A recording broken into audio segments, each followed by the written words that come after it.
माझी सासू बोलते की प्रेमाने सगळं जग जिंकता येतं. हो, प्रेमाने सगळं जग जिंकता येतं. मग मी त्यांना विचारलं तुमच्या लग्नाला किती वर्ष झाले? तर बोलले 40 वर्ष. ते म्हणले तुम्ही किती वर्षाचा? बोलते 60 वर्ष. म्हटलं तुमच्या सासूचं मन जिंकलं? अरे जी गोष्ट देवाला नाही झाली ती तुम्हाला करायची आहे का? रावण सुधारला, हा सुधारला का? दुर्योधन सुधारला नाही? सुधरत काही लोक. ठीक आहे, जे देवाकडून नाही झालं ते तुमच्याकडून होणार आहे.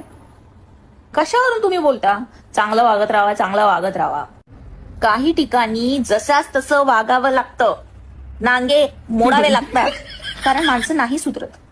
माणूस वयाने मोठा आहे, त्याचे नाही बावळट आहेत. काही माणसं अशी म्हातारी बावळट झाली आहे. सिरियसली सांगतो, म्हातारी बावळट, येड्या बोंगाड आहेत ते लोक. सिरियसली सांगतो. त्यामुळे अजिबात हे असलं